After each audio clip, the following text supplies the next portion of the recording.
નમસ્તે વિદ્યાર્થી મિત્રો, આજે આપણે આપણું જે સીબીએસઈનું 9 ધોરણ 11નું પુસ્તક આવ્યું છે એ પૈકી યુનિટ બીજું વનસ્પતિઓ અને પ્રાણીઓમાં રચનાકીય આયોજન કે જેમાં 3 ચેપ્ટર્સનો સમાવેશ થાય છે એ પૈકી આજે આપણે 5મા ચેપ્ટરની વાતો કરીએ. 5મા ચેપ્ટરનું નામ છે સપુષ્પી વનસ્પતિઓમાં બાહ્યાકાર વિદ્યા. સૌથી પહેલાં આપણે એ જોઈએ કે સપુષ્પી વનસ્પતિને જ આપણે ધ્યાનમાં લેવાના છીએ. અપુષ્પી વનસ્પતિ જે આપણે અગાઉ ભણ્યા હોઈએ જેમ કે દ્વિઅંગી, ત્રિઅંગી અને એકાંગી વનસ્પતિઓ એને આપણે ધ્યાનમાં લેતા નથી. ખાલી સપુષ્પી વનસ્પતિ એટલે કે અનાવૃત અને આવૃતબીજધારી આ વનસ્પતિમાં જે આપણને જોવા મળે એ બાહ્યાકાર વિદ્યાનો આપણે અભ્યાસ કરવાના છીએ. સૌથી પહેલાં આપણે સમજીએ કે બાહ્યાકાર વિદ્યા એટલે શું, જેને ઇંગ્લિશમાં મોર્ફોલોજી કહેવાય છે. બાહ્યાકાર વિદ્યા એટલે એવી વિદ્યા જેમાં આપણે વનસ્પતિ અથવા પ્રાણીને અડ્યા વગર અભ્યાસ કરીએ છીએ. જે કંઈ આપણને બહારથી એના આકાર, રંગ વગેરે દેખાય છે તેનો અભ્યાસ કરીએ એને કહેવાય બાહ્યાકાર વિદ્યા. તો આપણે સૌથી પહેલાં વનસ્પતિની બાહ્યાકાર વિદ્યામાં મૂળ, પ્રકાર અને પર્ણ વિશે થોડી વાતો કરીએ. સૌથી પહેલાં આપણે જોઈએ કે વનસ્પતિમાં આપણને બહારથી કુલ કેટલા અંગો દેખાય છે. તો વનસ્પતિમાં, પુખ્ત વનસ્પતિમાં જેટલા પણ અંગો દેખાય છે એ અંગોને આપણે કુલ 2 ભાગમાં વહેંચી શકીએ છીએ. આપણે અહીંયા સ્ક્રીન પર દેખાય છે એ પ્રમાણે વનસ્પતિના 2 પ્રકારના અંગો છે: મૂળ, પ્રકાર, પર્ણ અને પુષ્પ, ફળ તથા બીજ. આ સિવાય વનસ્પતિમાં બીજા કોઈ અંગ આપણને જોવા મળશે નહીં. જે પણ જોવા મળે છે એ આ કુલ 6 અંગો માટે વિભાજિત થશે. એ પૈકી મૂળ, પ્રકાર અને પર્ણ એને વનસ્પતિના વાનસ્પતિક અંગો કહેવામાં આવે છે, કારણ કે એ વાનસ્પતિક વિકાસ સાથે સંકળાયેલા હોય છે. મૂળ જે જમીનમાં હોય અને પ્રકાર, પર્ણ જે મોટા ભાગે જમીનની બહાર હોય છે. તો એને આપણે કહીએ છીએ વાનસ્પતિક અંગો.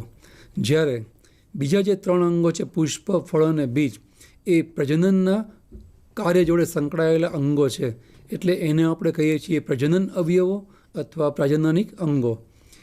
એમાં પુષ્પ અને ફળ છે એ પ્રજનન અને ફલન અંગો કહેવાય અને બીજ એ ફલનોત્તર અંગ કહેવાય. ફલનોત્તર મતલબ ફલન થઈ ગયા પછીનો અવયવ. તો આવી રીતે વનસ્પતિમાં આપણને કુલ 6 અવયવો જોવા મળશે: વાનસ્પતિક 3 અને પ્રજનનિક 3, મૂળ, પ્રકાર, પર્ણ અને પુષ્પ, ફળ અને બીજ. આ થઈ વનસ્પતિની પ્રાથમિક બાબતો. એમાં સૌથી પહેલાં મિત્રો આપણે મૂળની વાત કરીએ. આપણે જાણીએ છીએ કે મોટાભાગે મૂળ એ વનસ્પતિમાં જમીનની અંદર આપણને જોવા મળે છે અને એ સિવાય જે બહારના અવયવો જેમાં મોટાભાગે પ્રકાર, પર્ણ, પુષ્પ, ફળ અને બીજનો સમાવેશ થાય છે. આ મૂળ એ જમીનમાં જોવા મળે એટલે કે ભૂગર્ભીય અવયવ છે, જ્યારે પ્રકાર એ જમીનની બહાર જોવા મળે એટલે કે હવાઈ અવયવ છે. અથવા તો એને એવું પણ કહેવાય કે મૂળ જે જમીનમાં જોવા મળે એટલે અધોભૂમિક અવયવ કહેવાય અને બાકીના અવયવો એ મોટાભાગે જમીનની બહાર હોય એટલે એને ઉપરી ભૂમિક અંગો પણ કહેવામાં આવે છે. જેવી રીતે મિત્રો પ્રાણીઓમાં અલગ અલગ તંત્રો જોવા મળે છે, ખાસ કરીને અંગતંત્રો જેમ કે પાચન તંત્ર, શ્વસન તંત્ર વગેરે. એવી રીતે અંગોની અંદર, વનસ્પતિની અંદર પણ આપણને જે કંઈ અંગો જોવા મળે એને આપણે 2 ભાગમાં વહેંચીએ છીએ. એક તો જમીનમાં જોવા મળે તે મૂળ તંત્ર અને બીજું જે હવામાં જોવા મળે અથવા ઉપરી ભૂમિક બાજુએ જોવા મળે એને કહેવાય પ્રરોહતંત્ર. અહીંયા આપણને સ્ક્રીન પર દેખાય છે કે મૂળ તંત્ર જે ભૂગર્ભીય અથવા તો અધોભૂમિક હોય અને પ્રરોહતંત્ર જે હવાઈ અથવા તો ઉપરી ભૂમિક આપણને જોવા મળે છે. એમાં સૌથી પહેલાં આપણે મૂળ તંત્રની વાત કરીએ. તો મૂળ તંત્ર એટલે મૂળ અને એની શાખા પ્રશાખાઓથી બનતી જાળીદાર રચના એને કહેવાય છે મૂળ તંત્ર. અથવા તો આપણે જાણીએ છીએ પ્રમાણે જમીનની એવી ભૂમિગત અક્ષ કે જે ઘણી બધી શાખા ઉત્પન્ન કરે છે, જમીન તરફ વિકાસ પામે છે, પાણી તરફ વિકાસ પામે છે અને પ્રકાશથી વિરુદ્ધ વિકાસ પામે છે. અને જમીનમાં રહેલી આવી આ શાખા અથવા તો અક્ષને આપણે કહીએ છીએ મૂળ અને અહીં શાખા પ્રશાખાથી બનતા જાળીદાર ભાગને કહેવાય મૂળતંત્ર. આવા મૂળતંત્રના મિત્રો મુખ્યત્વે બે ભાગ જોવા મળે છે અથવા તો બે પ્રકાર જોવા મળે છે. એક જેને આપણે કહીએ છીએ સ્થાનિક મૂળ અને બીજું જેને આપણે કહીએ છીએ અસ્થાનિક મૂળ. સ્થાનિક મૂળ એને સોટીમય મૂળતંત્ર પણ કહેવામાં આવે છે અને અસ્થાનિક મૂળ એને તંતુમય મૂળતંત્ર પણ કહેવામાં આવે છે. જે સ્થાનિક મૂળ છે એને સોટીમય શા માટે કહેવાય છે અથવા તેને સ્થાનિક શા માટે કહેવાય છે? તો એની સમજૂતી એવી છે કે જ્યારે કોઈ પણ વનસ્પતિનું બીજ બીજાંકુરણ પામી અને મૂળ ઉત્પન્ન કરે છે તો આ જે મૂળ છે એ જો બીજમાં રહેલા ભ્રૂણ મૂળમાંથી ઉત્પન્ન થાય તો એનું સ્થાન છે ઉત્પન્ન થવાનું. તો જ્યારે બીજના ભ્રૂણ મૂળમાંથી મૂળતંત્રનો વિકાસ થાય તો એવા મૂળતંત્રને કહેવાય સ્થાનિક મૂળ, કારણ કે એ એના સ્થાનમાંથી ઉત્પન્ન થાય છે. અને અસ્થાનિકનો મતલબ એનાથી વિરુદ્ધ, જ્યારે મૂળ એ ભ્રૂણ મૂળ સિવાયના વનસ્પતિના અન્ય કોઈ ભાગમાંથી, ખાસ કરીને પ્રકાંડના અધોતલમાંથી વિકાસ પામે તો એને કહેવાય છે અસ્થાનિક મૂળ. બીજું, જે ભ્રૂણ મૂળમાંથી વિકાસ પામે જેને આપણે સ્થાનિક મૂળ કહીએ છીએ, એનો વિકાસ હંમેશા જમીનને લંબ દિશામાં થાય છે, જમીનની ઊંડાઈએ થાય છે, માટે એને સોટીમય મૂળ પણ કહેવામાં આવે છે. કારણ કે જમીનની લંબ દિશાએ વિકાસ પામતું આ મૂળ એની શાખા પ્રશાખાઓને કારણે એ સોટી જેવો આકાર ધારણ કરે છે, માટે એને કહેવાય સોટીમય મૂળતંત્ર. એની સામે જે તંતુમય મૂળતંત્ર છે જે જમીનમાં ઉપલા પડમાં જ જોવા મળે છે. મોટાભાગે દ્વિદળી વનસ્પતિઓમાં આપણને સ્થાનિક મૂળ અથવા તો સોટીમય મૂળ જોવા મળશે, જ્યારે એકદળી વનસ્પતિમાં આપણને તંતુમય મૂળ અથવા તો અસ્થાનિક મૂળ જોવા મળશે. એકદળી વનસ્પતિઓમાં આપણને ખબર છે કે મોટાભાગની ધાન્ય વર્ગની વનસ્પતિઓનો સમાવેશ થાય, જેમ કે ઘઉં, જુવાર, બાજરી, ચોખા, મકાઈ, આ બધી એકદળી વનસ્પતિઓ છે. મિત્રો, આ એકદળી વનસ્પતિઓની ખાસિયત એ છે કે એક વર્ષાયુ વનસ્પતિ હોય.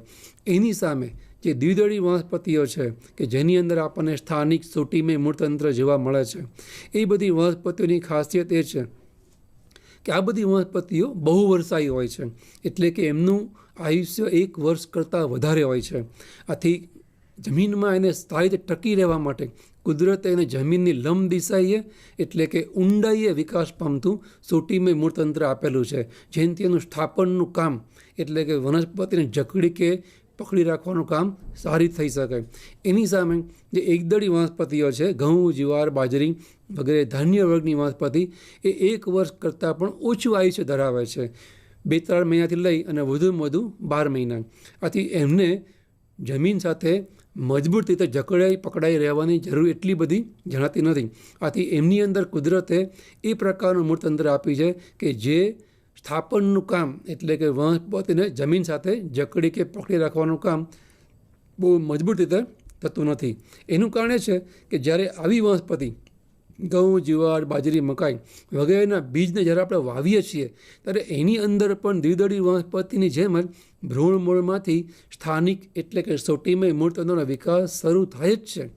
પરંતુ કુદરતને ખ્યાલ છે કે આ વનસ્પતિઓને સોટીમય મૂળતંત્રની જરૂર નથી, કારણ કે એ વનસ્પતિ બહુવર્ષાયુ નહીં પણ 1 વર્ષાયુ છે. આથી થોડોક સમય મૂળતંત્રનો વિકાસ થાય અને મૂળતંત્રના આધારે જ્યારે એની પર પ્રૌઢતંત્રનો જેવો વિકાસ શરૂ થાય એ ભેગું જ જે સોટીમય મૂળતંત્ર છે, સ્થાનિક મૂળતંત્ર છે, એ અપભ્રંશ પામે છે એટલે કે તરત નાશ પામે છે. અને જે પ્રકાંડ વિકસે છે એ પ્રકાંડના તલ પ્રદેશમાંથી એટલે કે પ્રકાંડના અધોતલીય વિસ્તારમાંથી મૂળતંત્ર વિકાસ પામે છે. આમ ભ્રૂણ મૂળ સિવાય અધોતલમાંથી પ્રકાંડના તલ પ્રદેશમાંથી વિકાસ પામે છે. આથી આપણે એને અસ્થાનિક મૂળ કહીએ છીએ. આનું કારણ એ છે મિત્રો કે સૌથી પહેલાં જેમ બિલ્ડિંગ બનાવતા પહેલાં પાયો એ જરૂરી છે, પાયા વગર બિલ્ડિંગ ઊભી ના થાય, તો એવી રીતે પ્રકાંડ વગર અસ્થાનિક મૂળ કઈ રીતે ઉત્પન્ન થાય? એટલે કુદરતે શરૂઆતમાં જે ભ્રૂણ મૂળ છે એમાંથી મૂળતંત્રનો વિકાસ થવા દીધો અથવા થવા દે છે, પણ જેવું એના આધારે પ્રકાંડનો વિકાસ થાય એ ભેગું જ જે સ્થાનિક મૂળ છે જેની ભવિષ્યમાં કોઈ જરૂર નથી એ અપભ્રંશ પામે કે નાશ પામે. એની જગ્યાએ જે પ્રકાંડ હવે વિકસી ચૂક્યું છે કે વિકાસ પામી રહ્યું છે એમાંથી અસ્થાનિક મૂળ એટલે કે તંતુમય મૂળનો વિકાસ થાય છે. બીજું એ જમીનને સમાંતર વિકાસ પામે છે. સોટીમય મૂળની જેમ જમીનને ઊંડાઈએ એટલે કે લંબ દિશામાં વિકાસ પામશે નહીં. એટલે હવે મૂળને છીછરું મૂળ પણ કહેવાય. તો આવા જમીનને સમાંતર એવા છીછરા મૂળથી સ્થાપનનું કામ બહુ મજબૂત થઈ શકશે નહીં. પણ આવી એક વર્ષાયી વનસ્પતિને એ મજબૂતાઈની જરૂર પણ હોતી નથી. તો મિત્રો, આ રીતે બે પ્રકારના આપણને વનસ્પતિ એમાં સામાન્ય રીતે મૂળતંત્રના પ્રકાર જોવા મળે: અસ્થાનિક અથવા સ્થાનિક અને તંતુમય અથવા તો સોટીમય. એક ત્રીજી પ્રકારનું મૂળ પણ મિત્રો જોવા મળે છે. એને આપણે કહીએ છીએ, સ્ક્રીનમાં આપણને જોવા મળે છે પ્રમાણે, આંગંતુક મૂળ. આપણને જે આંગંતુક મૂળ જોવા મળે છે એ આંગંતુક મૂળ એ દ્વિદળીમાં પણ જોવા મળે છે અને એકદળીમાં પણ જોવા મળે છે. સૌથી પહેલાં આપણે દ્વિદળી અને એકદળી વનસ્પતિમાં જોવા મળતા સોટીમય અને તંતુમય મૂળ, અહીં જે વાત કરી એ થોડી વાત આપણે ફરી એકવાર સ્ક્રીન પર જોઈ લઈએ. સોટીમય મૂળતંત્ર છે એ આપણને દ્વિદળી વનસ્પતિમાં જોવા મળે, જ્યારે તંતુમય મૂળતંત્ર છે એ આપણને એકદળી વનસ્પતિમાં જોવા મળે. સોટીમય મૂળતંત્ર છે એ હંમેશા આપણે વાત કરીએ પ્રમાણે ભ્રૂણ મૂળમાંથી વિકાસ પામે છે, જ્યારે તંતુમય મૂળતંત્ર એ ભ્રૂણ મૂળમાંથી ઉત્પન્ન થયેલું પ્રાથમિક સોટીમય મૂળ નાશ પામતા પ્રકારના તલ ભાગેથી વિકાસ પામે છે. સોટીમય મૂળતંત્ર છે એ જમીનને લંબબક્ષે હોય છે, એટલા માટે એને સોટીમય મૂળતંત્ર કહેવામાં આવે છે. જ્યારે તંતુમય મૂળતંત્ર છે એ જમીનને સમાંતર હોય છે, એટલે કે છીછરું હોય છે. આટલા માટે જ સોટીમય મૂળતંત્ર છે એ લંબબક્ષે એટલે કે ઊંડાઈ વિકાસ પામતો હોવાથી સ્થાપનનું કામ મજબૂત કરે છે. જ્યારે તંતુમય મૂળતંત્ર એ જમીનને સમાંતર હોય છે, એટલે એનું સ્થાપનનું કામ એ પ્રમાણમાં ઘણું નબળું હોય છે. અને છેલ્લે સોટીમય મૂળતંત્ર અને તંતુમય મૂળતંત્ર બંનેમાં જમીનની અંદર એટલે કે ભૂગર્ભીય એટલે કે અધોભિક પ્રકારના હોય છે. એની સામે મિત્રો આપણે વાત કરી પ્રમાણે આ ત્રીજી પ્રકારનું મૂળ છે આંગંતુક મૂળ, અથવા ઘણી વખત એને આપણે અસ્થાનિક મૂળ પણ કહીએ છીએ. જે આંગંતુક મૂળ છે એ આંગંતુક શબ્દનો મતલબ થાય છે અતિથિ અથવા તો ગમે ત્યાંથી ઉત્પન્ન થતું મૂળ. આંગંતુકનો મતલબ થાય મહેમાન અથવા અતિથિ, જે ગમે ત્યારે આવતા હોય છે. તો એ પ્રમાણે એને આપણે આંગંતુક મૂળ કહીએ છીએ, જે દ્વિદળી એકદળી બંને વનસ્પતિઓમાં હોય છે. એ વનસ્પતિના કોઈ પણ અંગમાંથી વિકાસ પામે છે. મિત્રો, આપણને ખબર છે કે જ્યારે આપણે કોઈ પણ પ્રકાર પર્ણ એને કાપી અને એની આપણે કલમ કરીએ છીએ, ત્યારે એ કલમને વાવીએ ત્યારે એ પ્રકારમાંથી મૂળ ઉત્પન્ન થાય છે. તો એ મૂળ પ્રકારમાંથી ઉત્પન્ન થાય છે એવું કહેવાય. ઘણીવાર પાનફૂટી જેવી જે વનસ્પતિ છે, જેને ઇંગ્લિશમાં બ્રાયોફાઇલમ કહેવામાં આવે છે, એ પર્ણને પણ આપણે પ્રકાંડની જેમ વાવી શકીએ છીએ અને એમાંથી પણ મૂળ ઉત્પન્ન થાય છે. તો એ મૂળ પર્ણમાંથી ઉત્પન્ન થયા કહેવાય. તો આવી રીતે પર્ણ કે પ્રકાંડ એવા કોઈ પણ વાનસ્પતિક અંગમાંથી જે વિકાસ પામે એને કહેવાય આંગંતુક મૂળતંત્ર. એ જમીનને સમાંતર હોય છે કે લંબબક્ષે પણ હોઈ શકે છે. તેમાં સ્થાપનનો કે અન્ય હેતુ પણ હોય. આંગંતુક મૂળ હંમેશા મિત્રો સ્થાપનના હેતુ માટે જ તે ઉત્પન્ન થાય એવું હંમેશા બનતું નથી. એ આંગંતુક મૂળનો અન્ય હેતુ પણ હોઈ શકે છે, જે આગળ ઉપર આપણે જોઈશું. એ સિવાય તે મોટા ભાગે હવાઈ હોય છે. આંગંતુક મૂળ મિત્રો હંમેશા હવાઈ હોય છે અથવા ક્યારેક ભૂગર્ભીય પણ હોઈ શકે છે.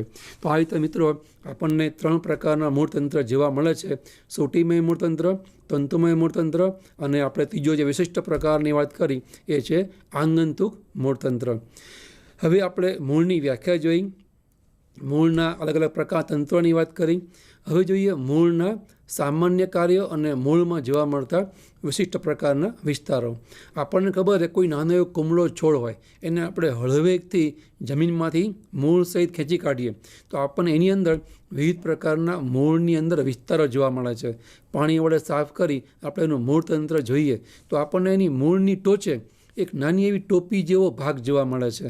એને કહેવાય છે મૂળ ટોપ. જો સ્થળજ વનસ્પતિ હોય એટલે કે જમીનની અંદર ઉત્પન્ન વનસ્પતિ હોય તો એ ટોપી જેવા ભાગને કહેવાય મૂળ ટોપ.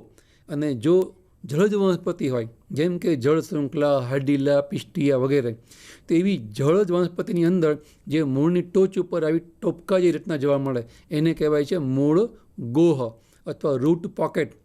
મૂળ ગોહ અથવા રૂટ પોકેટ, જે એને તરવામાં અને તરતી વખતે બેલેન્સ રાખવામાં, સંતુલનમાં કામ લાગે છે. અને હમણાં કીધું એમ જમીનની અંદર જે વનસ્પતિ હોય એના મૂળની ટોચને કહેવાય છે મૂળ ટો, જે વિકાસ પામતા મૂળને રક્ષણ આપવાનું કામ કરે છે. કારણ કે મૂળ જ્યાં જમીનમાં ઊંડાઈ વિકાસ પામે ત્યારે શક્ય છે કે જમીનની અંદર એને પથરા અથવા તો કોઈ સખત પદાર્થ એ વિકાસ પામવામાં આડો આવે તો એ વખતે મૂળની ટોચ ક્રશ થઈ જાય નહીં, ચેપાઈ જાય નહીં, એ માટે મૂળની ટોચ ઉપર રહેલી આ મૂળ ટોપી એને રક્ષણ આપવાનું કામ કરે છે. તો આવી રીતે આપણને મૂળમાં પહેલો વિસ્તાર જોવા મળે છે મૂળની ટોચે જોવા મળતી રક્ષણાત્મક રચના જલજ અને સ્થજ વનસ્પતિમાં અનુક્રમે મૂળ ગોહ અને મૂળ ગોપ અથવા તો મૂળ ટોપી. એ સિવાય આપણે એની ઉપર જોઈએ તો થોડો આપણને પીળાશ પડતો વિસ્તાર જોવા મળે છે.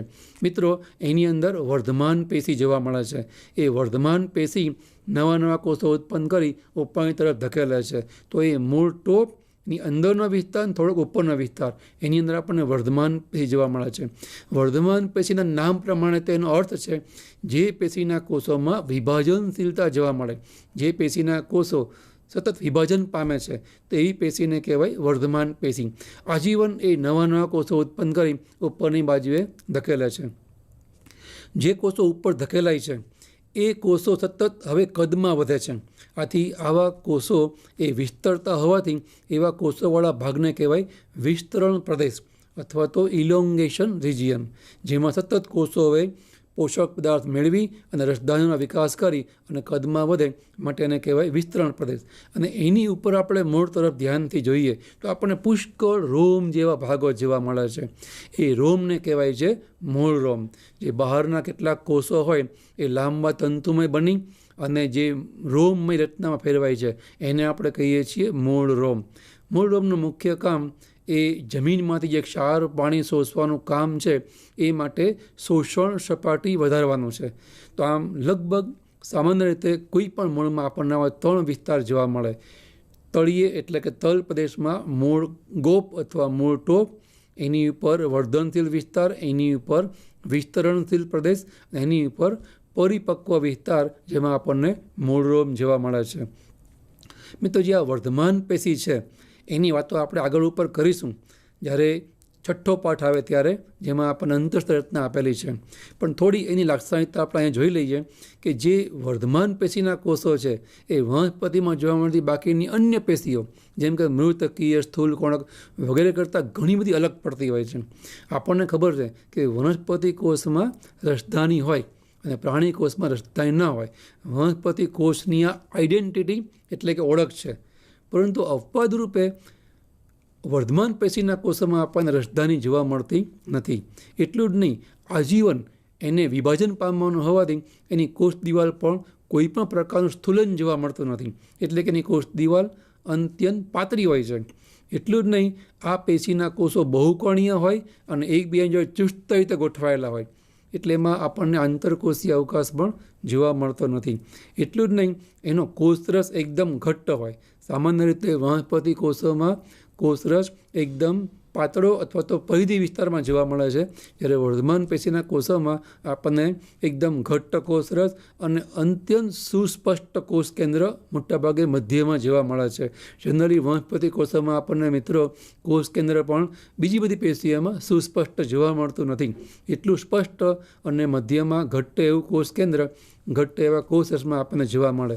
તો આ લાક્ષણિકતા છે વર્ધમાન પેશીના કોષોની. તો આવા વર્ધમાન પેશીના કોષો એ સતત વિભાજન પામી નવા નવા કોષો ઉત્પન્ન કરે અને મૂળની અંદર એનો ઊંડાઈએ વિકાસ કરવામાં હેલ્પ કરે, મદદ કરે છે. તો આ વાત થઈ મૂળના વિવિધ વિસ્તારોની. હવે જોઈએ મિત્રો મૂળના સામાન્ય કાર્યો. સામાન્ય રીતે કોઈ પણ વનસ્પતિનું મૂળ એ મુખ્યત્વે 3 થી 5 કાર્યો કરે છે. એમાં 3 કાર્યો આપણે નીચલા ધોરણ જાણતા આવીએ છીએ કે મૂળ છે એ વનસ્પતિમાં મોટાભાગે સ્થાપન, શોષણ અને વહનનું કામ કરે. સ્થાપનનો મતલબ આધાર તલ સાથે વનસ્પતિને જકડી કે પકડી રાખવાનું, એ સ્થાપનનું કામ કહેવાય. બીજું કામ છે વહનનું અને શોષણનું કામ. જમીનમાં આવેલા ક્ષાર પાણી શોષે એ શોષણનું કામ, અને શોષાયેલા ક્ષાર પાણીને મૂળ તરફથી પ્રકાંડ તરફ અને પર્ણ તરફ ધકેલવાનું કામ એને કહેવાય છે વહન. તો આમ જનરલી કોઈ પણ મૂળ સામાન્યતઃ 3 કામ કરશે: સ્થાપન, શોષણ અને વહન. જો જલજ વનસ્પતિ હોય તેમાં આપણે હમણાં કીધું એમ મૂળ ટોપની જગ્યાએ મૂળ ગો હોય તો સંતુલનમાં પણ કામ લાગે. તો સામાન્ય રીતે જલજ વનસ્પતિમાં મૂળ સ્થાપન, શોષણ, વહન ઉપરાંત એ સંતુલનનું કામ પણ કરે છે એમ કહેવાય. અને મોટાભાગની વનસ્પતિઓમાં મૂળની ટોચ ઉપર વાનસ્પતિક વૃદ્ધિ અંતઃસ્ત્રાવ પણ ઉત્પન્ન થાય છે, અથવા એને વૃદ્ધિ નિયામકો પણ કહેવાય છે. તો એ વૃદ્ધિ નિયામકો અથવા વૃદ્ધિ અંતઃસ્ત્રાવ પણ ઉત્પન્ન કરે છે અને એનું આગળ ઉપર અન્ય અંગો તરફ વહન પણ કરે છે. તો મિત્રો, આ મૂળના સામાન્ય રીતના કાર્યો થયા. પણ હરેક વખતે મૂળ આટલા જ કાર્ય કરે એ પૂરતું હોતું નથી. એટલા માટે મૂળે અન્ય પણ કાર્ય કરવા પડે છે. એ આપણે જોઈએ પહેલાં મિત્રો, જે પણ આપણે વાતો કરી એને એક વખત સ્ક્રીન પર સમરી રૂપે જોઈ લઈએ કે મૂળ છે એના પ્રકાર અને એના કાર્યો કયા કયા છે. અહીંયા આપણી સામે વર્ધનશીલ પ્રદેશના જે કોષો હોય એની મુખ્ય લાક્ષણિકતાઓ આપણને આપી છે. સૌથી પહેલું આપણે જોયું કે આવી પ્રકારના કોષો કદમાં ખૂબ જ નાના હોય છે. જનરલી વનસ્પતિના કોષો એ રસધાની લઈને ખૂબ મોટા હોય છે, પણ અહીંયા આપણને રસધાનીનો અભાવ જોવા મળતો હોવાથી વનસ્પતિના કોષો કદમાં ખૂબ જ નાના જોવા મળે છે. એટલું જ નહીં, સતત વિભાજન પામવાનું હોવાથી એમની કોષ દિવાલ પણ અસ્થૂલિત એટલે કે ખૂબ જ પાતળી જોવા મળે છે. વળી તેમાં સ્પષ્ટ કોષ કેન્દ્ર મધ્યમાં જોવા મળે છે અને એનો કોષ એકદમ ઘટ્ટ હોય છે, કારણ કે તેઓ ધાર્મિક દ્રષ્ટિએ ખૂબ જ ક્રિયાશીલ હોય છે. આથી એમનો કોષ એકદમ ઘટ્ટ જોવા મળે છે. અને આપણે કીધું એમ એના કોષોનો આકાર બહુકોણીય હોવાથી એકબીજાની જોડે ચુસ્ત રીતે ગોઠવાય છે, માટે એમાં આંતરકોષીય અવકાશ પણ હોતો નથી. તો આવી લાક્ષણિકતાવાળા કોષો એ આપણને વર્ધનશીલ પ્રદેશમાં અથવા વર્ધમાન પેશીમાં જોવા મળશે. અને આ આપણે હમણાં બતાવ્યા પ્રમાણે મૂળના સામાન્ય કાર્યો. જનરલી મૂળ એ વનસ્પતિમાં સ્થાપન, શોષણ, વહનનું કાર્ય કરે છે. કોઈક વખત કોઈક મૂળ એ જે કંઈ પોષક દ્રવ્ય હોય તેનો ટૂંક સમય માટે સંગ્રહ કરવાનું પણ કાર્ય કરશે. અને એ સિવાય એ અંતઃસ્ત્રાવ ઉત્પન્ન કરે, જેને કહેવાય વૃદ્ધિ નિયામકો. ઉત્પન્ન કર્યા પછી યોગ્ય દિશા તરફ એનું વહનનું કામ પણ સામાન્યપણે મૂળ છે એ કરતું હોય છે. હવે જોઈએ મિત્રો આપણે મૂળના એ સામાન્ય કાર્યો ઉપરાંત મૂળના વિશિષ્ટ કાર્યો. મૂળના વિશિષ્ટ કાર્યોને રૂપાંતરણો પણ કહેવામાં આવે છે. હવે રૂપાંતરણ એટલે શું એ પહેલાં આપણે સમજી લઈએ. સામાન્ય રીતે દરેક અંગોને કોઈને કોઈ કામ સોંપવામાં આવેલું હોય છે કુદરત દ્વારા. જેમ કે આપણે વાત કરી, મૂળ એ સ્થાપન, શોષણ, વહનનું કામ કરે. પ્રકાંડ છે એની ડાળીઓને આધાર આપવાનું કામ કરે. પર્ણ છે એ સૂર્યપ્રકાશની મદદથી ખોરાક બનાવવાનું કાર્ય કરે છે. આમ દરેકના પોતાના અંગો ફાળવાયેલા હોય છે. જેમ પ્રાણી શરીરમાં વિવિધ તંત્રો છે એ પોતપોતાના કાર્યો કરે છે, એમના ભાગે ફાળવાયેલા. એવી રીતે અહીંયા પણ હોય છે.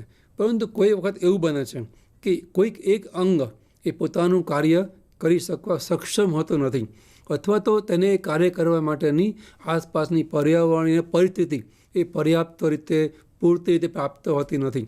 તો એ વખતે એ અંગ કે તંત્ર વનસ્પતિમાં એને ભાગે ફાળવાયેલું કામ એ કરી શકતી કે કરી શકતા નથી. આ વખતે એનું કામ અન્ય અંગો પણ ઉપાડી લે છે અને વનસ્પતિ એ ટકી રહેવા માટે, જીવિત રહેવા માટે પ્રયત્ન કરે છે. ઉદાહરણ તરીકે, ખોરાક બનાવવાનું કામ એટલે કે પ્રકાશ સંશ્લેષણનું કામ, ફોટોસિન્થેસિસનું કામ એ પર્ણનું છે, કારણ કે પર્ણ લીલા છે, એમાં હરિતદ્રવ્ય છે. પણ કોઈ વાર એવું બને કે પર્ણો અલ્પજીવી હોય, અથવા પર્ણો બહુ નાના કદના હોય, અથવા પર્ણો છે એમાં હરિતદ્રવ્ય ના હોય, એ સફેદ અથવા તો અન્ય કલરના હોય. તો એ વખતે વનસ્પતિનો જે વૃદ્ધિ દર છે એ પ્રમાણે એનો ખોરાક ઉત્પન્ન થવાનો દર છે એ હશે નહીં. ખોરાક ઓછો ઉત્પન્ન થશે તો વનસ્પતિની વૃદ્ધિ પણ રૂંધાશે, એટલે કુંઠિત થશે. એવું થાય નહીં, એટલે ખોરાક બનાવવાનું કામ બીજા અંગો ઉપાડી લે, જેમ કે પ્રકાંડ.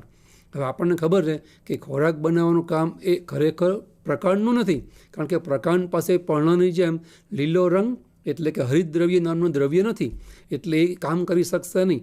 પણ જીવિત રહેવા માટે એ કામ કર્યા વગર છૂટકો પણ નથી. તો એ વખતે પ્રકાંડ પોતાનામાં જે કે રચના કુદરતે આપી છે એ રચનામાં ફેરફાર કરશે અને એની પ્રકૃતિથી વિરુદ્ધ કામ કરશે. પ્રકાંડ કે જેની પાસે કદી પણ હરિતદ્રવ્ય ન હોય એ હરિતદ્રવ્ય ઉત્પન્ન કરશે, લીલું ને ચપટું બનશે. ચપટું એટલા માટે જેના કારણે પ્રકાશ શક્તિ વધુમાં વધુ આપાત થઈ શકે. તો આવી રીતે પ્રકાંડ જે પવનનું કામ કરે છે કે કરવા માટે પોતાના ફેરફાર કરે છે, તો એને કહેવાય પ્રકાંડનું ખોરાક બનાવવા માટેનું રૂપાંતરણ. કારણ કે પ્રકાંડ છે એ ખોરાક બનાવવાની રચના માટે પોતાનામાં થોડા રૂપાંતરો એટલે કે ફેરફાર કરે છે. તો મિત્રો એ જ રીતે મૂળ પણ પોતાના જે સામાન્ય કાર્યો છે સ્થાપન, શોષણ ને વહન, એ કાર્યો કરવા ઉપરાંત બીજા અન્ય કાર્યો પણ કરે છે. જેમ કે આપણને સ્ક્રીન પર બતાવ્યા પ્રમાણે એ આધાર આપવાનું કામ પણ કરે છે. મિત્રો ખરેખર આધાર આપવાનું કાર્ય એ પ્રકાંડનું છે, પણ જ્યારે વનસ્પતિમાં પ્રકાંડ નબળું હોય, એ વનસ્પતિમાં પ્રકાંડ એ વનસ્પતિને પૂરતો આધાર આપી શકે નહીં અને એ પોતે નબળું હોય, કડક અથવા ટટ્ટાર ઊભો રહી શકતા ના હોય, તો એ વખતે વનસ્પતિને ટટ્ટાર ઊભી રાખવા માટે એટલે કે આધાર આપવા માટે મૂળ સહાય કરે છે. ખરેખર એ કાર્ય મૂળનું નથી, પણ અહીંયા મૂળ પ્રકાંડની જેમ આધાર આપવાનું કાર્ય કરશે. જેમ કે આપણને ખબર છે કે વડની અંદર આપણને વડવાઈ જોવા મળે છે. મિત્રો આ જે વડ ઉપરથી જે વડવાઈ જોવા મળે એને સ્તંભ મૂળ પણ કહેવાય છે. કારણ કે એ સ્તંભ એટલે કે થાંભલા જેવા ભવિષ્યમાં થઈ જવાના છે, એટલે આપણે એને સ્તંભ મૂળ પણ કહીએ છીએ. એનું કારણ એ છે કે વડની અંદર જે અનુપસ્થ ડાળીઓ હોય છે જમીનને સમાંતર, એનું વજન એટલું બધું વધતું હોય છે કે જેને કારણે શક્ય છે કે એ કદાચ વધતા વજનને કારણે પોતાના ભારથી એ તૂટી પડે. તો એ તૂટી ના પડે એટલા માટે એને આધાર આપવા માટે જમીનને લંબ દિશામાં, એ જમીન સમાંતર શાખાઓ છે, એ જમીનને સમાંતર શાખાઓમાંથી જમીનને લંબ દિશામાં મૂળો ઉત્પન્ન થાય છે. એ મૂળોને આપણે કહીએ છીએ વડની વડવાઈ અથવા તો સ્તંભ મૂળ. જ્યારે જમીનને અડકે છે ત્યારે એ જમીનમાંથી ક્ષાર, પાણી, ખોરાક, પોષણ મેળવી અને એકદમ થાંભલા જેવા મજબૂત બને છે. એને કહે વડના સ્તંભાકાર મૂળ, જે એની અનુપસ્થ ડાળીઓને આધાર આપે છે. એવી રીતે જે મકાઈ જેવી વનસ્પતિ છે, આપણે અગાઉ જોયું કે એક દળી વનસ્પતિ છે, એટલે કે એક વર્ષાયી વનસ્પતિ છે, એટલે નેચરલી એની અંદર આપણને છીછરું મૂળ એટલે કે તંતુમય મૂળ જોવા મળશે, જે જમીનને સમાંતર હોય, એટલે સ્થાપનનું કામ મજબૂત થઈ શકે નહીં. આથી મકાઈ અથવા શેરડી અથવા કેવડો જેવી વનસ્પતિઓનો પ્રકાંડ જ્યારે વિકાસ પામે જમીનને લંબ દિશામાં એકદમ ઊંચાઈએ, ત્યારે એને પૂરતો આધાર મળતો નથી.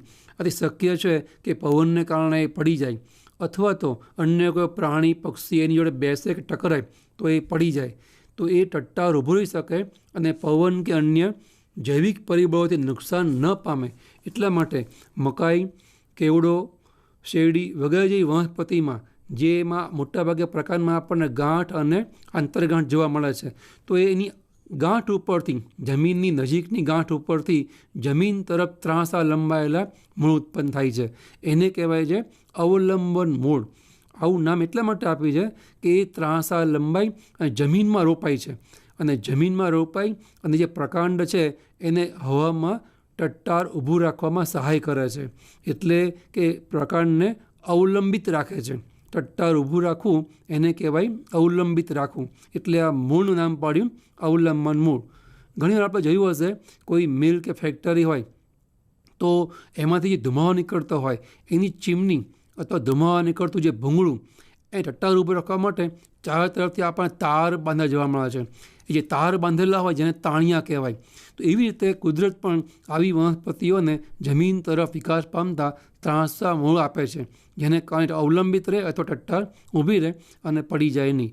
તો આવી રીતે મકાઈ જેવી વનસ્પતિમાં અવલંબન મૂળ અને વડ જેવી વનસ્પતિમાં સ્તંભાકાર મૂળ એ આધાર આપવાનું કામ કરે છે. તો આ એક મૂળનું વિશિષ્ટ કાર્ય થયું.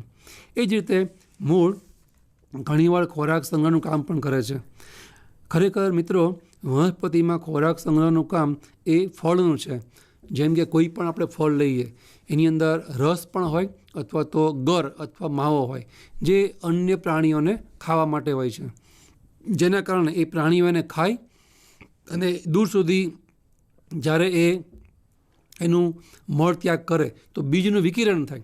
આટલા માટે દરેક વનસ્પતિ એ પોતાના ફળની અંદર પ્રાણીઓને ખાદ્ય એવો ખોરાક જેવો કોઈને કોઈ ભાગ મૂકે છે. તો અહીંયા એ ખોરાક સંગ્રહનું કામ એ ફળના બદલે કોઈક વખત આપણને મૂળ કરતું જોવા મળે છે, જે એને પ્રતિકૂળ સંજોગોમાં ટકી રહેવા માટે અથવા તો પ્રતિકૂળ સંજોગોમાં વૃદ્ધિ પામવા માટે કામ લાગે છે. ખોરાક સંગ્રહી જે રચના છે એ વનસ્પતિમાં લાંબો સમય ટકે છે. વનસ્પતિ ઉપરથી અંગ ખરી જાય તો પણ એમાં ખોરાક સંગ્રહાયેલો હોવાથી એ લાંબો સમય ટકે છે. અને જ્યારે સંજોગો અનુકૂળ થાય ત્યારે વળી એનું અંકુરણ થાય અને એમાંથી નવી વનસ્પતિ ઉત્પન્ન થઈ શકતી હોય છે. તો આવી રીતે પ્રતિકૂળ સંજોગોમાં ટકી રહેવા માટે અને વૃદ્ધિ માટે વનસ્પતિ ખોરાક સંગ્રહ મોટાભાગે ફળમાં કરે છે, પણ અહીંયા આપણને મૂળની અંદર ખોરાક સંગ્રહ થતો જોવા મળે છે. એ ખોરાક સંગ્રહ કરવાનું કામ આપણે હમણાં જોઈએ સ્થાનિક અથવા સોટીમય, અસ્થાનિક અથવા તંતુમય બંને પ્રકારના મૂળ કરતા જોવા મળે છે. જેમ કે સ્થાનિક મૂળની અંદર ગાજર, સલગમ, મૂળો, બીટ આ બધી વનસ્પતિઓમાં જોવા મળે છે. જનરલી આપણે બધાએ બીટ, ગાજર, મૂળો વગેરે જોયા હોય છે. એ જે જાડાઈ છે એમાં ખોરાક સંગ્રહ થવાને લઈને હોય છે અને મોટાભાગે જમીનની અંદર થતાં બધા આપણને મૂળ જોવા મળે છે. એની સામે જે તંતુમય કે અસ્થાનિક મૂળ છે જેમ કે સક્કરિયું, ડાહલિયા અથવા ગરમળ, એના મૂળ એ તંતુમય હોય છે અને એ પણ જાડા હોય છે. આપણને ખબર છે કે એક છોડ દીઠ ઘણા સક્કરિયા હોય છે, જ્યારે એક છોડ દીઠ ગાજર આપણને એક જ જોવા મળે છે. એટલે ગાજર એ રીતે એક જ જોવા મળતો હોવાથી એને સ્થાનિક અથવા સોટીમય મૂળ કહેવાય. અને એક છોડ નીચે સક્કરિયા ઘણા બધા જોવા મળે છે. એટલે કે મૂળભૂત ઘણા બધા તંતુઓ હોય, દરેક તંતુઓ ખોરાક સંગ્રહ કરે એટલે આપણને ખોરાક સંગ્રહી જેને આપણે સક્કરિયું કહીએ છીએ એવા ઘણા બધા તંતુમય મૂળ આપણને જોવા મળે. તો આ મૂળ આ ફળનું કામ પણ ઘણીવાર કરતું જોવા મળે, જેને ખોરાક સંગ્રહ માટેનું મૂળનું રૂપાંતર કહેવાય. એક ત્રીજું પણ કામ જોવા મળે છે, એ છે શ્વસન મૂળ. વનસ્પતિમાં ખરેખર શ્વસનનું કામ છે એ પર્ણનું છે. પર્ણની અંદર કુદરતે એની બંને સપાટીએ કે કોઈ વાર જહજ વનસ્પતિ હોય તો એક સપાટીએ છિદ્રો આપેલા હોય છે. એને આપણે કહીએ છીએ પર્ણરંધ્રો, અથવા ઘણીવાર આવા છિદ્રો એ પ્રકાંડ, ફળ, પુષ્પ વગેરેમાં પણ હોય છે. એને કહેવાય વાયુરંધ્રો. પણ ટૂંકમાં આવા રંધ્ર મારફતે વનસ્પતિ CO2, O2 વાયુની આપલે કરી અને શ્વસનનું કામ કરે છે. પરંતુ દરિયા કિનારે જે વનસ્પતિઓ થાય છે એનો એક મુખ્ય પ્રશ્ન એ છે કે એમને શ્વસન માટે પૂરતો ઓક્સિજન એટલે કે હવા મળતી નથી. એનું કારણ એ છે કે દરિયા કિનારે જે જમીન છે એ જમીન પાણીથી એકદમ સંતૃપ્ત થઈ જાય છે. કારણ કે વારંવાર ભરતીઓ આવે તો એ ભરતીના કારણે દરિયાની તટ પ્રદેશની જમીન, કિનારાની જમીન એ પાણીથી એકદમ સંતૃપ્ત હોય છે. એટલે કે એમાંથી બધી હવા નીકળી જાય અને મૂળ તંત્ર એ જમીનમાં જે વનસ્પતિ થાય એના મૂળ તંત્રને હવા એટલે કે O2 મળતો નથી. મોટાભાગે દરિયા કિનારે રાઇઝોફોરા અને તિવાર અથવા તો એવિસિનિયા એ થતી વનસ્પતિ આપણને જોવા મળે છે. આપણા ગુજરાતના કિનારે દ્વારકાને તરફ આપણને એવિસિનિયા આલ્બા આ નામની વનસ્પતિ જોવા મળતી હોય છે. તો આવી વનસ્પતિઓને એ મૂળને ખાસ તો હવા અથવા O2 મળતો નથી. તો એ માટે એના કેટલાક મૂળ એ જમીનની બહાર પોતાના મૂળ કાઢે છે.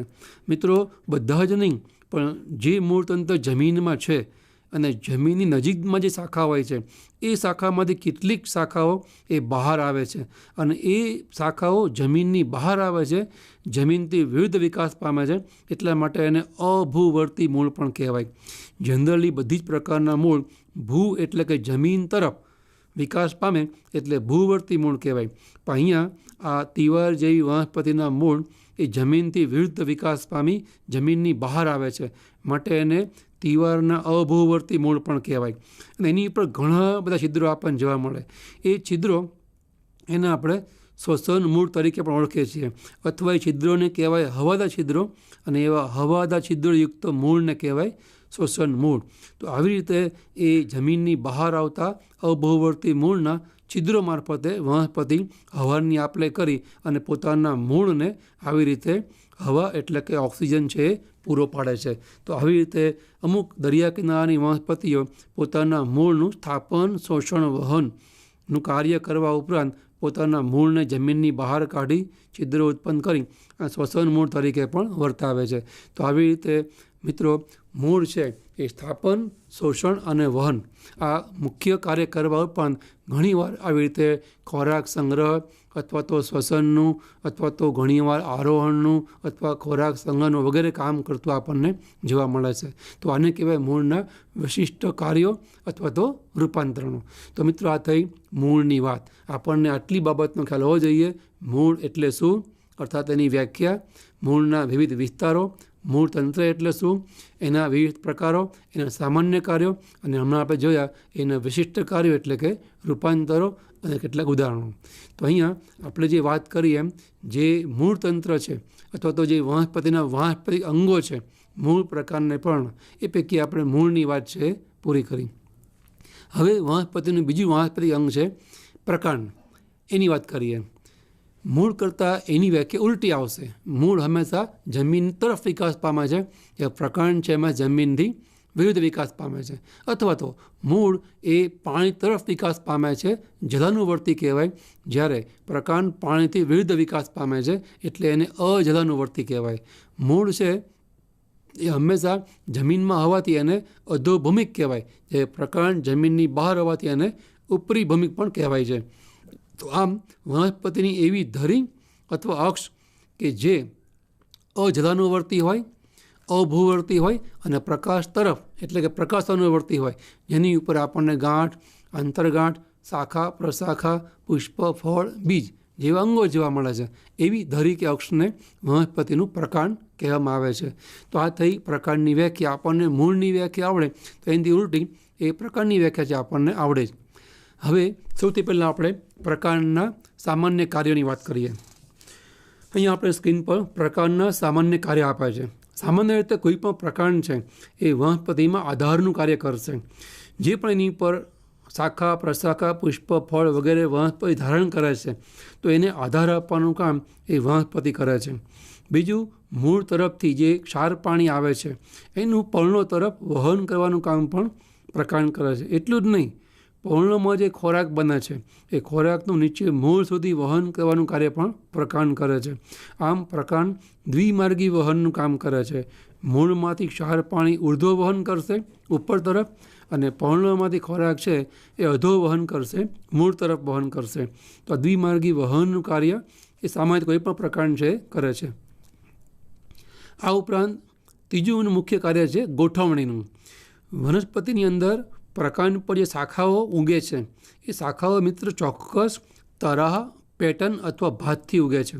એ એવી રીતે ઉગે છે કે જેને કારણે દરેક શાખાનું વજન ચારે તરફ એ સમતોલાય, જેને કારણે વનસ્પતિનું એક તરફ વજન વધવાથી ડાળીઓ તૂટી જાય નહીં. એટલું જ નહીં, એની પર જે પર્ણો ઉગે છે, એની પર જે પુષ્પો થાય છે, એને પણ વનસ્પતિ એવી રીતના ગોઠવશે કે જેને લઈને દરેક પર્ણને પૂરતો હવા અને ઉજાસ કહેતા પ્રકાશ મળી રહે. પુષ્પોને એવી રીતના ગોઠવશે જેને કારણે આકર્ષક લાગે અને એનાથી આકર્ષાય અને પતંગિયાઓ પરાગનયન કરશે. તો આવી રીતે પુષ્પો, ફળ, પર્ણો વગેરેની એવી પ્રકારની ગોઠવણી કરે જેને કારણે વનસ્પતિને સગવડ મળી રહે અને અંગનો હેતુ છે એ પણ પાર પડે. તો એ કામ આ પ્રકાંડનું છે. તો મુખ્યત્વે આ ત્રણ કામ આપણે પ્રકાંડના જોવા મળશે: આધાર, વહન અને ગોઠવણી. અને ચોથું કામ મૂળની જેમ આપણને જોવા મળશે એ છે મૂળની ટોચમાં જે અંતઃસ્ત્રાવ ઉત્પન્ન થાય છે એવા જ વનસ્પતિ વૃદ્ધિ અંતઃસ્ત્રાવો અથવા વૃદ્ધિ નિયામકો એ પ્રકાંડની ટોચ ઉપર એટલે કે અગ્રકલિકામાં પણ કે કક્ષકલિકામાં પણ ઉત્પન્ન થાય છે અને યોગ્ય જગ્યાએ એનું વહન થાય છે અને વનસ્પતિમાં વૃદ્ધિનું નિયમનનું કામ ચાલે છે. તો આવી રીતે પ્રકાંડના આવા કુલ 4 કાર્યો આપણને જોવા મળશે: આધાર, વહન, ગોઠવણી, અંતઃસ્ત્રાવ ઉત્પાદન અને એનું વહન. સામાન્ય રીતે કોઈ પણ વનસ્પતિનું પ્રકાંડ આવા 4 કાર્ય કરે છે. પ્રકાંડના આપણે અંગો જોઈએ, પ્રકાંડની જોવા મળતી રચનાઓ જોઈએ તો આપણને એમાં આટલી રચનાઓ જોવા મળશે. સૌથી પહેલાં આપણે વાત કરીએ ગાંઠની. ગાંઠ એ વનસ્પતિનો એકદમ કડક ભાગ છે જેને સંઘનિત ભાગ કહેવાય. વનસ્પતિમાં જોવા મળતો કઠણ ભાગ અથવા સંઘનિત ભાગ અથવા જ્યાંથી વનસ્પતિમાં પર્ણો ઉત્પન્ન થાય એ પર્ણો ઉત્પન્ન કરતો ભાગ એને વનસ્પતિની ગાંઠ કહેવાય. મિત્રો, આપણે ઘણીવાર શેરડી ખાધેલી છે તો શેરડીમાં જે ગાંઠનો ભાગ આવે એ ખૂબ જ કડક લાગે છે. એમાં રસ ઓછો અને કોષો ખૂબ વધારે હોય છે. આથી જે કડક હોય છે અને બે ગાંઠ વચ્ચેનો વિસ્તાર શેરડીની અંદર બે ક્રમિક ગાંઠ વચ્ચેનો વિસ્તાર, જેને કહેવાય અંતરગાંઠ, એ પોચો હોય છે. આપણે એને ખાઈએ છીએ, ખાવાલાયક ભાગ છે, કારણ કે એમાં રસ વધારે અને કોષો ઓછા હોય એટલે આપણને પોચો લાગે છે. તો આમ મિત્રો ખાસ યાદ રાખજો, બે ગાંઠ નહીં પણ બે ક્રમિક ગાંઠ વચ્ચેનો વિસ્તાર અથવા ભાગ એને કહેવાય અંતરગાંઠ. ત્યાર પછી પ્રકાંડ ઉપર આપણને કલિકાઓ જોવા મળે છે. એ કલિકાઓ બે પ્રકારની હોય છે. ટોચ ઉપર જોવા મળે મુખ્ય ધરીની અથવા તો અન્ય શાખા પ્રશાખાઓની ટોચ પર, એ કલિકાને કહેવાય અગ્રકલિકા, હંમેશા ટોચ પર હોય છે. અને બીજી કક્ષ કલિકા. કક્ષ મતલબ ખંડ અથવા તો રૂમ, એટલે કે વનસ્પતિમાં પ્રકાંડ અને પર્ણોની વચ્ચે જે ખૂણો બને, કક્ષ અથવા તો ખૂણો એટલે કોણ બને, એને કહેવાય કક્ષ. અને એમાં જે કલિકા ઉત્પન્ન થાય એને કહેવાય કક્ષ કલિકા. મિત્રો આ સિવાય ત્રીજી પણ એક કલિકા આપણને જોવા મળે, પણ અહીંયા એ પ્રસ્તુત નથી એટલે આપણે એની વાત કરતા નથી. પણ એ કલિકા છે આંગંતુક કલિકા, જેને આપણે અગ્ર કલિકામાં પણ નહીં મૂકી શકીએ, કક્ષ કલિકામાં પણ નહીં મૂકી શકીએ.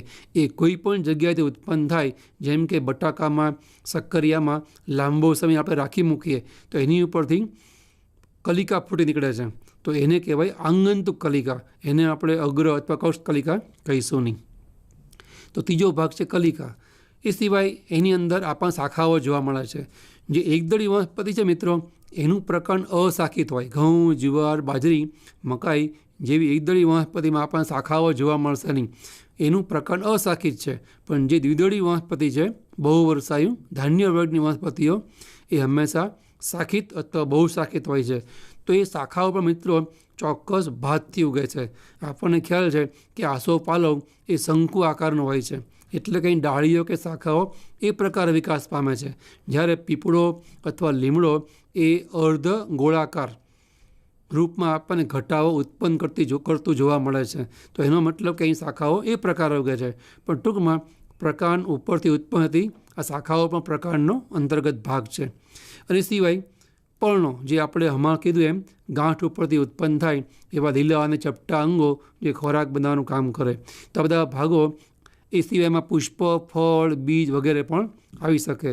તો આમ આ બધા પ્રકાંડના વિવિધ ભાગો છે. તો આ વાતે મિત્રો પ્રકાંડના ભાગો, વ્યાખ્યા અને સામાન્ય કાર્યો. મિત્રો મૂળની જેમ જ પ્રકાંડ પણ પોતાના સામાન્ય કાર્યો છે, આધાર, વહન અને ગોઠવણી. એ સિવાય ઘણીવાર એ પણ બીજા અંગોના કાર્ય પોતે કરે છે. અને હમણાં મેં કીધું એમ, એ અંગને એટલે કે પ્રકાંડને બીજા અંગના કાર્ય કરવા માટે પોતાનામાં રચનાકીય, આકારકીય કોઈને કોઈ ફેરફાર કરવા પડે છે, તો જ તે પોતાના અન્ય ભાગના કાર્યો, પોતાના કાર્યો કરવા પણ કરી શકશે. તો અહીંયા આપણી સામે કેટલાક પ્રકારના એવા કાર્યો આપેલા છે કે જે પ્રકારના સામાન્ય કાર્યો ઉપરાંતના વધારાના કાર્યો છે. તો એને કહેવાય પ્રકારના વિશિષ્ટ કાર્યો અથવા પ્રકારના રૂપાંતરણો. સૌથી પહેલાં મૂળની જેમ પ્રકાંડ પણ ખોરાક સંગ્રહનું કામ કરે છે. આપણે હમણાં કીધું એમ વનસ્પતિને પ્રતિકૂળ સંજોગોમાં ટકી રહેવા માટે ખોરાક સંગ્રહાયેલો હોય તો એનો ઉપયોગી બને છે જીવવા માટે. તો એ કામ મૂળ પણ અહીંયા પ્રકાંડ પણ કરે છે. જેમ કે બટાકા, એ આપણને ખ્યાલ છે જમીનમાં હતું પ્રકાંડનું એક રૂપાંતર જે ખોરાક સંગ્રહ કરતું. બટાકાને મિત્રો વિજ્ઞાનની ભાષામાં ગ્રંથિલ પણ કહેવાય છે. એ ઉપરાંત આદુ અને હળદર, એ પણ જમીનની અંદર થતો પ્રકાંડનો ભાગ છે. અને આપણને ખ્યાલ છે બટાકાની જેમ આદુ અને હળદર પણ દળદાર એટલે કે માંસલ એટલે કે જાડા હોય છે. એનું કારણ એમાં પણ ખોરાક સંગ્રહાય છે. મિત્રો એને ગાંઠામૂળી કહેવાય છે. ગ્રંથિલ અને ગાંઠામૂળીમાં ફેર એટલો કે બટાકાની અંદર ખોરાક સંગ્રહાય તો આપણે બધાએ બટાકા જોયા છે, એ લીસા હોય છે, એની ઉપર કોઈ રેસાઓ જોવા મળતા નથી. એની સામે આદુની અંદર, હળદરની અંદર જે કાચા હોય તો આપણને ખ્યાલ છે એની ઉપરથી રેસા ઉત્પન્ન થાય છે. આમ જે પ્રકાંડ જમીનમાં હોય, ખોરાક સંગ્રહ કરે અને મૂળ ઉત્પન્ન કરે તો એને કહેવાય ગાંઠા મૂળી. એટલે ખોરાક સંગ્રહી ભૂમિગત પ્રકાંડ કે જે મૂળ ઉત્પન્ન કરે એને ગાંઠા મૂળી કહેવાય. એની સામે બટાકામાં રેસા કે મૂળ ઉત્પન્ન ન થાય માટે એને ગ્રંથિલ કહેવાય. આ સિવાય ઘણી વનસ્પતિમાં જમીનમાં રહેલો પ્રકાંડનો ભાગ ખોરાક સંગ્રહ કરે તો એ જમીન કંદ પણ કહેવાય છે. એ સિવાય અળવીનું પ્રકાંડ જે જમીનમાં હોય એ પણ બટાકા આદુની જેમ ખોરાક સંગ્રહ કરે છે. તો આ પહેલું કામ થયું પ્રકાંડનું, ખોરાક સંગ્રહ કરવા માટેનું. આ ઉપરાંત મિત્રો બીજું કામ છે આરોહણનું. વનસ્પતિનું જ્યારે પ્રકાંડ નબળું હોય ત્યારે વનસ્પતિ ટટ્ટાર ઊભી રહી શકતી નથી, અને જો ટટ્ટાર ઊભી નહીં રહી શકે તો એના જે પર્ણો છે, પુષ્પો છે, એને અનુક્રમે હવા ઉજાસ પૂરતો નહીં મળે અને પરાગનયન માટે તક પૂરતી નહીં મળે. આથી એ ટટ્ટાર ઊભો રહેવો બહુ જરૂરી છે. તો એ માટે ઘણી વખત એને પ્રકાંડ છે પોતે ઉપયોગી થાય છે, જેમ કે તુમરો, કોળું, તડબૂચ, દ્રાક્ષ આ બધી વેલા પ્રકારની વનસ્પતિ છે. એના પ્રકારની અંદર અગ્રકલિકા અથવા કક્ષકલિકા એ લાંબા સ્પર્શ સંવેદનશીલ સૂત્રોમાં ફેરવાય, જેને કહેવાય પ્રકાંડ સૂત્રો. આ પ્રકાંડ સૂત્રો એ સ્પર્શ સંવેદનશીલ હોય છે, એટલે કે જ્યારે વિકાસ પામે ત્યારે લાંબા પાતળા દોરી જેવા ભાગો એ કોઈને કોઈ આધારને વીંટળાય, તાર, દોરી, થાંભલો અથવા તો અન્ય કોઈ વનસ્પતિ એની આસપાસ વીંટળાય છે. કારણ કે જેવો એ તાર કે દોરીનો સ્પર્શ થાય એ ભેગું જ એ સ્પર્શ સંવેદનશીલ હોવાથી એની આસપાસ સ્પ્રિંગાકારે એટલે કુંતલાકારે વીંટળાઈ જાય અને વનસ્પતિ એનો આધાર લઈ અને ટટ્ટાર ઊભી રહેશે અથવા એનો ઉર્ધ્વ દિશામાં વિકાસ કરશે. તો આવી રીતે પ્રકાંડના કક્ષ કે અગ્રકલિકા એ દોરી જેવા ભાગમાં ફેરવાઈ પ્રકાંડ સૂત્રો ઉત્પન્ન કરી અને વનસ્પતિને આરોહણમાં ઉપયોગી થશે, જેને કારણે એના નબળા પ્રકારની જે નબળાઈ છે એ દૂર થાય અને વનસ્પતિ ટટ્ટાર ઊભી રહી શકે. આ ઉપરાંત વનસ્પતિમાં રક્ષણની પણ જરૂર પડતી હોય છે. જે ચરતા પ્રાણીઓ છે જેને કહેવાય તૃણાહારી પ્રાણીઓ, તો આ પ્રાણીઓ જે વનસ્પતિના પર્ણો ખાઈ જાય, તો જે દરથી આ તૃણાહારીઓ વનસ્પતિના પર્ણો ખાઈ જાય એ દરથી આપણને ખબર છે કે નવા પર્ણો ઉત્પન્ન થતા નથી, તો એને કારણે વનસ્પતિમાં ખોરાક છે ઓછો ઉત્પન્ન થાય. તો આવા ચરતા પ્રાણી સામે રક્ષણ મેળવવા માટે ઘણીવાર વનસ્પતિ કાંટા ઉત્પન્ન કરે છે. મિત્રો, જો આ કાંટા પ્રકાંડમાંથી ઉત્પન્ન થાય તો એને કહેવાય પ્રકાંડ કંટક, અને પર્ણમાંથી ઉત્પન્ન થાય તો એને કહેવાય પર્ણકંટક. યાદ રાખો મિત્રો, જો કાંટા પ્રકાંડ કે પ્રકાંડના કોઈ ભાગમાંથી ઉત્પન્ન થાય તો એને કહેવાય પ્રકાંડ કંટક, અને પર્ણ કે પર્ણના કોઈ ભાગમાંથી ઉત્પન્ન થાય તો એને કહેવાય પર્ણકંટક. તો અહીંયા લીંબુમાં આપણને જે કાંટા જોવા મળે છે, બોગનવેલમાં કાંટા જોવા મળે, કરમદીમાં કાંટા જોવા મળે, એ કાંટા એ પ્રકાંડનો ભાગ છે, કક્ષકલિકાનો ભાગ છે. અને આપણે હમણાં જ જોયું કે કક્ષકલિકા એ પ્રકાંડનું અંગ છે. તો આવી રીતે એ કાંટા ઉત્પન્ન થવાનું મુખ્ય કારણ જે તૃણાહારી પ્રાણીઓ છે એ ઝડપથી આવી કાંટાવાળી વનસ્પતિઓને ચરવા માટે કે એના પર્ણો ખાવા માટે પસંદ કરશે નહીં. તો આવી રીતે ચરતા પ્રાણી સામે વનસ્પતિને રક્ષણ મળશે. તો આ પણ પ્રકાંડનું રક્ષણ માટે રૂપાંતર કહેવાય. એવી રીતે પ્રકાશ સંશ્લેષણ જનરલી આ કામ પર્ણનું છે, પણ જ્યારે વનસ્પતિના પર્ણો ઓછા હોય અથવા અલ્પજીવી હોય એટલે કે થોડાક જ હોય, તો થોડાક સમય માટે જ ઉત્પન્ન થતા હોય અને થોડાક સમય પછી ખરી પડવાના હોય પાનખરની જેમ, તો એ વખતે વનસ્પતિમાં જે વૃદ્ધિ દર છે એને પહોંચી વળવા ખોરાક ઉત્પન્ન કરવા ઘણીવાર ફાફડા થોર જેવી વનસ્પતિમાં પ્રકાંડ છે લીલું ચપટું બને, કલકમાં પણ થોરની જેમ પ્રકાંડ લીલું ચપટું બનશે. અને ખરસાણી થોરનો મતલબ મિત્રો થાય ગોળ થોર.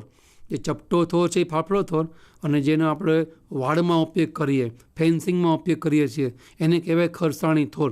તો આવી વનસ્પતિમાં પર્ણો ખરી જવાથી, કારણ કે અલ્પજીવી હોય છે, એનું પ્રકાંડ ચપટું લીલું બની અને ખોરાક બનાવવાનું કામ કરે. તો આવા પ્રકાંડને કહેવાય પર્ણ કાર્ય સ્તંભ. અને છેલ્લે વનસ્પતિમાં પ્રજનનનું કામ એ મુખ્યત્વે પુષ્પનું છે, પણ કોઈક વખત વનસ્પતિમાં પ્રકાંડ પણ પ્રજનનનું કામ કરે છે. જે પ્રકાંડ છે એ વાનસ્પતિક અવયવ છે અને એ પ્રજનનનું કામ કરે માટે એને કહેવાય વાનસ્પતિક પ્રજનન. તો એ પણ વંશવૃદ્ધિના હેતુ માટે આ કાર્ય છે કરે છે. જેમ કે ઘાસની અંદર જમીનને સમાંતર એક શાખા ઉત્પન્ન થાય છે, એ જમીનને સમાંતર વિકાસ પામે માટે એને કહેવાય ભૂસ્તારી. તો એ શાખા મારફતે ઘાસ, સ્ટ્રોબેરી જેવી વનસ્પતિ પોતાનો વંશવૃદ્ધિ વિકાસ કરે છે. એવી રીતે ફુદીનો કે જુઈ, એમાં પણ આ ઘાસની જેમ જ એક ભૂસ્તારી જેવી શાખા ઉત્પન્ન થાય છે, પરંતુ મિત્રો ફુદીનામાં એ શાખા જમીનની અંદર હોય છે માટે એને કહેવાય અધોભૂસ્તારી. એવી જળમાં થતી વનસ્પતિ જળજ વનસ્પતિ, જેમ કે જળ શૃંખલા, જળકુંભી, એમાં પણ આ ઘાસની જેમ પાણીની સપાટી સમાંતર શાખા ઉત્પન્ન થાય છે, એને કહેવાય ભૂસ્તારિકા. અને કેળા, અનાનસ, ગુલદાઉદી વગેરે જેવી વનસ્પતિમાં એક શાખા ઉત્પન્ન થાય, થોડો સમય જમીનથી બહાર વિકાસ પામે અને પછી જમીન તરફ વિકાસ પામે. આવી રીતે યુ આકારે વિકાસ પામતી શાખા એને કહેવાય પ્રરો અથવા તો પર્ણપ્રરો. તો આવી રીતે મિત્રો પ્રકાંડ પણ ઘણા બધા કાર્યો છે કરે છે. પોતાના સામાનની આધાર, વહન અને ગોઠવણી એ ઉપરાંત એ આવા ઘણા બધા કાર્યો કરે એને કહેવાય પ્રકાંડના રૂપાંતરણો. તો આવી રીતે મિત્રો મૂળ પ્રકાંડને પણ એ પોતાના સામાન્ય કાર્યો કરવા ઉપરાંત વિશિષ્ટ કાર્યો પણ કરે છે. તો આજે આપણે આટલું રાખીએ. ભવિષ્યમાં ફરી પાછી આપણે આગળ પર્ણ, પુષ્પ, ફળ અને બીજની વાતો કરીશું. નમસ્કાર.